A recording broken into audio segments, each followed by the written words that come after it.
Bill O'Reilly here. Welcome to the No Spin News. Tuesday, February 1st, 2022. Stand up for your country, and thank you for watching. I don't think I say that enough. We really appreciate everybody watching across the world and listening on the radio and all that. The befuddlement of President Biden. That is the subject of this evening's Talking Points memo. So yesterday, Mr. Biden met with 30 governors at the White House. They talked about COVID and other things. They had a nice lunch. There is such a thing as a free lunch if you're elected to office, so keep that in mind. And after the meeting took place, President Biden said this. But having said that, why don't I stop and take any questions y'all may have? And they tell me I'm supposed to call on Governor Cox first. Great. I think we'll have Supreme Court candidates. Thank you, guys. How long is your short list? Thank you, guys. Let's go. Thank you, guys. Thank you. Come on, let's go. Thank you. Thank you, guys. Yep. Thank you. Thank you,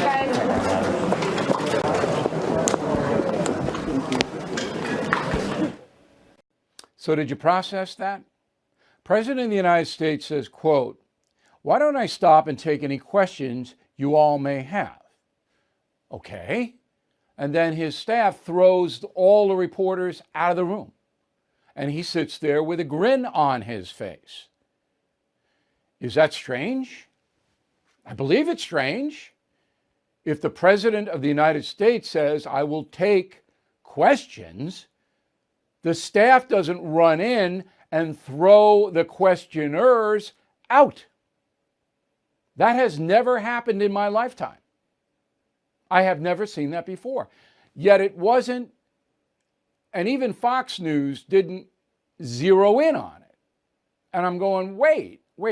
And for your information, Governor Cox is Spencer Cox of Utah. All right, so he wanted to call on Governor Cox, who didn't get called on because the staff threw everybody out of the room.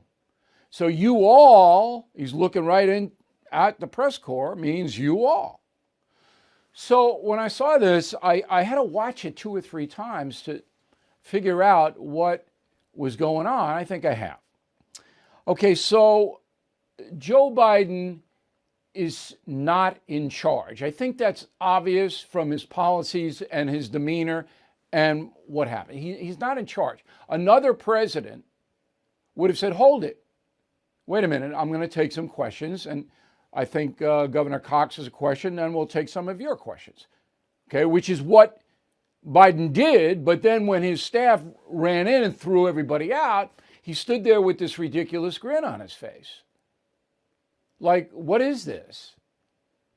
So this is a bit personal, and I'm sorry that I'm going to say this, but I went through this with my mother. And she passed in her 90s, but for about 8 years, she didn't have much quality of life. It wasn't that she had dementia in the sense that she didn't know what was happening around her, but she wasn't able to understand it. So when I came in, and I often went back to my Levittown home, where I grew up, because she wanted to stay there, I would have moved her anywhere she wanted, but she didn't want to leave because she knows everybody in the neighborhood. Okay. When I went in, she would know it was me, but she didn't know what day it was or why I was there, or, I'd say, "Hey, Mom, And that went on for a while, and it got progressively worse. At the end, before she passed, she couldn't really speak. She couldn't articulate thoughts. So I saw this, and I know millions of you did too, with your elderly parents. Now, is Joe Biden in that circumstance? Not yet, but he's going there. Okay? Listen, I studied Ronald Reagan. If you want to read the best, most honest account of Ronald Reagan's presidency, okay, killing Reagan. And I know that there was a time when Ronald Reagan, after he was shot and nearly killed, was out of it. And his advisors knew it. And I'm telling you tonight that Jill Biden knows. And she is the whisperer in the White House. Jill Biden knows. And his staff knows. I mean, can you imagine if I, your humble correspondent, was in a forum where I said, okay, I'm going to take some questions, and my staff ran in and threw everybody out? Can you imagine? That could never happen. If I say I'm going to take questions, I'm damn well going to take questions. And nobody in my staff would dare do that. Not that I'm a martinet, word of the day, but it just wouldn't happen. But in the White House now, whatever Joe Biden says really doesn't matter. And you know where it really turned? 2 weeks ago with that 2-hour press conference. That was a disaster, and the White House staff knows it. So now there are new rules for Mr. Biden. And that is the subject of this evening's Talking Points memo, okay? So I don't know about you, but as an American, we got a problem here. So the schedule today had one thing President Biden did. 1:45, he met with Dick Durbin and Chuck Grassley, the Senate Judiciary chairs, about the Supreme Court vacancy. That's it. So every day we give you his Joe Biden schedule. There's nothing ever on it. I mean, they sit there, they come in, maybe they have a little chow, you know, oh, yeah. That's all. That's all that's on his schedule the whole day. Okay. The border situation. Here's another perfect example of how befuddled, all right, and out of it Joe Biden really is. So yesterday, he did talk to the governors, obviously the state governors, going, what? This open border thing is killing us. It's killing us. Arizona, New Mexico, Texas, California. Now, California doesn't care because it wants open borders, but the other 3 states do. They don't have the budget to deal with this madness. So here's what President Biden said about the open borders. Go. I think one of the fundamental things we got to do, in addition to some of the changes we'll make, we don't get into today, but is that if we figure out why they're leaving in the first place, it's not like people sit around and say in Guadalajara, I got a great idea. Let's sell everything we have, give it to a coyote, take us across the border, leave us in a desert when a country doesn't want us, we don't speak the language. Won't that be fun? Bill, he wants to figure out why the migrants are coming here. Everyone on earth other than Joe Biden knows why. This is a better country than Honduras or El Salvador or Nicaragua or Uganda or Haiti. On and on, you fill in the country. It's a better place here in America because there's opportunity here. There is freedom here.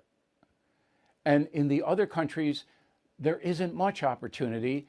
And with drug gangs running Central America now, all right, there's no safety, no public safety. That's why they're coming.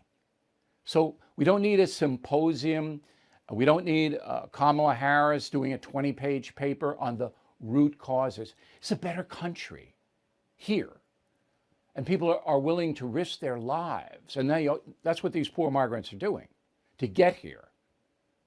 And with our open borders, millions and millions and millions of foreign nationals are coming here. And Biden has no idea. None.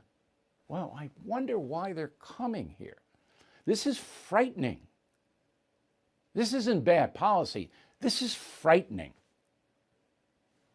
And as I said, there was a mutiny among Border Patrol in El Paso when one of the Homeland Security guys went down there from Washington. They're going, hey, you're letting criminal aliens in here. You're flying them all over the country. Criminal aliens. This is the Border Patrol telling the Washington pinhead. We have it on tape. Okay, now I get a lot of mail about the Convention of States, okay? This is a right-wing thing. So if you get 34 states to sign on, there has to be a convention of all 50 states. Okay? And at that convention, you can ratify the Constitution. You can eliminate an amendment or you can add an amendment. You would have to do that first before it goes to Congress for 2/3 in the House and the Senate. That's how amendments get ratified. So this Convention of States is a movement. 17 states have signed on, 2 yesterday, Nebraska and Wisconsin. And basically what it is the states want fiscal restraints on the federal government because they fear that the economy is going to collapse with all the trillions of dollars in spending. All right, to remind you, the national debt is now about $30 trillion, expected to rise to 33 in the next couple of years. This is unsustainable. We can't pay it back. And if you continue to print money to meet your interest obligations, say you buy a U.S. savings bond, as millions of people do, the government has to pay interest on that. And if you continue to print money to meet that obligation, you're going to destroy the dollar. And that's what people are worried about. Not Joe Biden, because he couldn't possibly grasp this. And I'm not saying that in a condescending way. I feel sorry for the man, but I feel more sorry for the country. All right, so will that Convention of States happen? They got 17, they need 34. I don't think it's going to happen because the blue states aren't going to sign on. Amac, the Association of Mature American Citizens, is the leading conservative advocacy and benefits organization in America. I am an Amac member, and you should be too. Amac gives you access to exclusive benefits, insightful takes on today's news, and a magazine full of uncensored content that you will not find anywhere else. Most importantly, Amac is working tirelessly to preserve the freedoms enshrined and secured by our Constitution. Amac has become one of the most impactful organizations in America because more than just talk, Amac gets things done. They are pushing back against the efforts to defund our police, weaken the borders, and replace your freedom with government control. But they need your help. Stand with me and more than 2 million patriots and join Amac today at amac.us. That's amac.us. amac.us, and tell them O'Reilly sent you. Okay, last year, a record number of Americans quit their jobs. All right, mostly COVID, but other chaos too. 47 million were voluntary quits. They weren't laid off, they weren't threatened, they just said, I had enough. Okay, I've had enough. 47 million. So in December, just a month ago, 4.3 million Americans quit. In November, 4.5 million. The result is there are 10 million vacant jobs. Can't fill them. People can't get work, labor. Now that's a good reason to overhaul the immigration law and make it easier for people to come here legally with green cards so they can work, because we got 10 million jobs we can't fill. So I cast around for a very smart economics guy. And frighteningly, the man who popped into my mind is joining us now from New Jersey. You may know him. His name is Lou Dobbs, and he is the host of the great America Show with Lou Dobbs. It's a podcast on loudobbs.com. So is it really great, this podcast, Dobbs? Is it really great? Those are the words I use all the time, so it must be true. It's really great, and it's great to be with you, Bill. Nice to see you again, Lou. You're okay. You look good. As good as you can. As good as you can look. I mean, you know. Well, yeah, there are limits. Yes, but you're doing well, and I'm happy to have you on the No Spin News. And I want to talk some economics, and then we'll talk some media. So should the government be worried that there's 10 million vacant jobs, or does it matter? Well, not to the government. The government right now can't do much more. I mean, think about where we are. We've got $8.5 trillion on the balance sheet of the Fed. We've got a deficit that's over $1 billion. This year, we're going to have another. I think it's isn't it over $1 trillion deficit or billion? Is it a B or a T? Did I say billion? I meant trillion. Okay. And we're looking at 2 trillion for the next year and a half as well. We're on our way, as you pointed out, to $33 trillion in debt on an economy that is, by the way, that'll make us larger than our economy and our debt. And it's as you said, unsustainable. And there's no secret about it. Even Janet Yellen, the Treasury Secretary, has to be able to convey that reality to Joe Biden, but apparently not, because he wants $5 trillion worth of infrastructure. We're going to spend more money, and more money. Okay, but I'm right about the folks now. So you got 10 trillion. So anybody who wants to work can work. Wages are rising very, very fast. All right, $1.33 in 1 year on average. The average wage is $31 an hour, which is pretty damn good. All right, that's right. So wages are doing well, and that's what the Biden administration is pointing to. The economy is go, go, go, go, go. Now they don't talk a lot about inflation that eats up most of the wages, but how do you balance that? The balance and point of fact right now is in favor of labor without question. And by the way, it's overdue. We went through 25 years, Bill, in this country where wages were stagnant. 25 years for the middle class and those immediately trying to work into the middle class. And we are looking at really a solution to a huge problem. And that is a lack of equity in our income for wages primarily in the workforce, and that is working through. This is an economy, a market that's actually doing what it should. Now there has to be a point at which we get to equilibrium, as the economists like to call it. Where is that? Is that a year from now, 2 years? But meanwhile, we have another issue, which is the senior citizens in this country who are living in part on their Social Security, who have investments that are being depreciated because of high inflation. So that too is going to have to be watched. But the truth is there's not much we can do, our Fed, our Treasury Department, or the Congress, because we're now caught in something of an inflation trap. How would Lou Dobbs solve inflation, or at least bring it down? Well, the first thing to do is to get the Fed to throttle back a bit.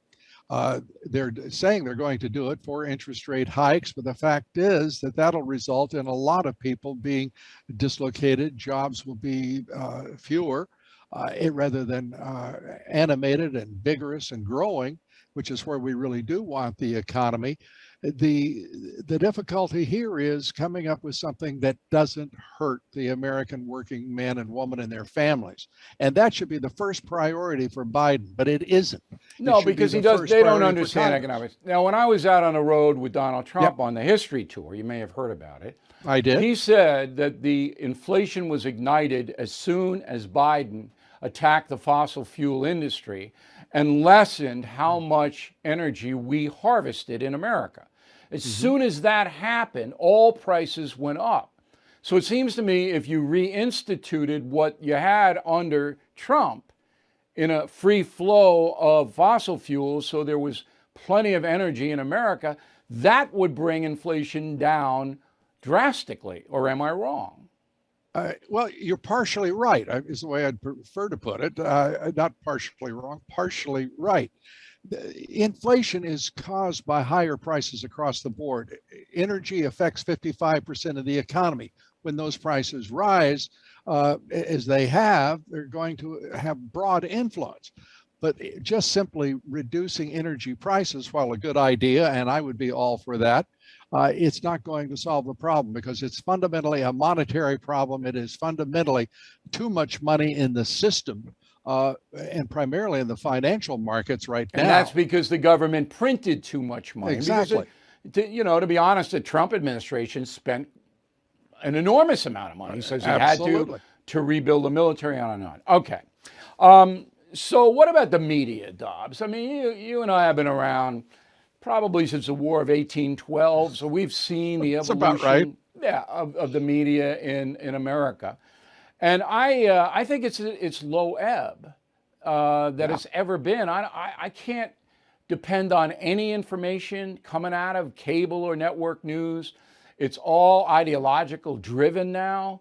You don't get, I mean, even 60 Minutes that I used to watch, I don't watch it anymore because I don't trust it anymore. How do you see the thing?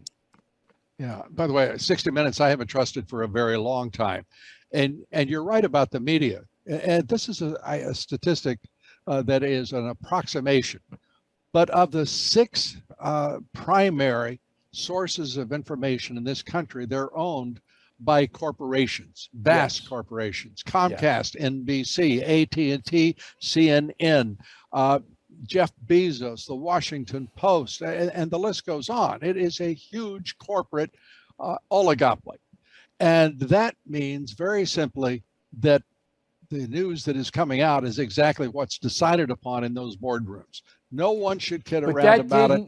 that didn't used to happen. When you and No, I it were at Fox, nobody ever told me what to do or what to say or to spin something this way. I didn't go to any of their dopey meetings. They had the meeting every morning. I'd never go. I didn't care what they were doing or saying. I didn't even know about the meetings. Well, they don't like you, or they didn't like you, so they didn't want Well, you. I think they've made that clear. Whether with donuts or whatever. But anyway, now you're right, and you miss Disney. They're the worst, Disney. So ABC News. They're basically telling their commentators and reporters what to do. And if you don't do it, then you're doing a podcast. I mean, that's pretty much it, right? ABC News famously spiked the Epstein, the Jeffrey Epstein scandal, for crying out loud.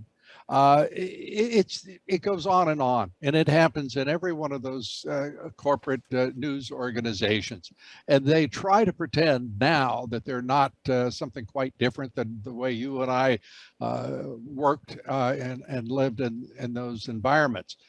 This is really corporate America and oligarchs driving news content and it's so deciding corrupt. what people will know. Right, and Americans don't know now what to believe or anything like that. Final question. Do you do the podcast? How often do you do it? We're doing it 4 times a week, and we will be going to 5, I think, within the next 2 weeks. All right, so if people want to watch it, it's loudobbs.com, right? That's where they go? And the Great America Show on podcast platforms everywhere. Okay, so I want everybody to sample the Great America Show with Lou Dobbs and then write to me, bill@BillO'Reilly.com, bill@BillO'Reilly.com, and tell me if it's great. Okay, so I'll form my own opinion on its greatness, but I want You're the going folks to form weigh your own in. opinion? Yeah, You're going to form I your know own that's opinion? that's a shock, isn't it? You've But gone what I'm radical. going to do is when the people watch your podcast and then they critique it to me, I'm bringing you back and reading you the critiques. Oh, that's going to be, I'll be bathing in that, your plaudits. And All right. All right, LouDobbs.com. Good to see you, Lou. I'm glad you're doing well. Great to Thanks see for you. helping us out. Are you looking for your next investment? Bill O'Reilly here. There are 8 reasons to look at the NRIA Real Estate Development Fund. Stable monthly cash flow payouts with double-digit targeted bonus returns. They strategically develop in lower risk, high demand neighborhoods.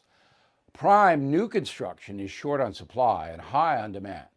Diversification is safety from stock market risk. They have a short and long-term strategy for returns today and down the road. Specifically designed pandemic-hardened buildings. They are 15-year industry leaders with a proven track record. So if you've been sitting on the sidelines or want to diversify, please start your due diligence at nria.net or call 800-800-1414. That's easy, 800-800-1414. An offer of securities is only made by the NRIA Private Placement Memorandum. Read it first. Past performance does not guarantee future results. NRIA is a real estate development firm. Learn more at nria.net. Okay, the final thought today is where you have no accountability, you have anarchy. So if you're a parent and you don't have any rules, kids run wild. right? Okay. In your neighborhood, if the police are not there, the bad guys run. They rule. No accountability for the bad guys. They go out and do bad things. It's not hard. The best book on this subject, Lord of the Flies. If you haven't read it, please read it. Okay? Once accountability breaks down in any section of your life, okay, you have somebody running wild that's close to you, anarchy ensues. That is the problem with criminal justice, with education, with economics, with everything. And the media, there's no accountability. They say whatever they want, and nothing happens to them. Now we have a president of the United States who cannot govern. I mean, I don't know what I have to do to show you the seriousness of that situation. Is there any accountability for him? No. The people elected him. He's there for another 3 years. Now, could his staff rebel against him? But they won't, because he's useful to the progressive movement. Even though he doesn't know what's going on half the time, he's useful to the progressives. He does what they tell him to do. The big villain here is Jill Biden. She knows what's happening. And she is the closest person to the president. You would think she would try to mitigate some of this by bringing in people who aren't crazed ideologues. Now, they're going to get a wake-up call in November. Okay, I can't see anything, but, there are always stuff that happens that you don't foresee. But at this point, I can't see anything going to save the Democratic Party in November.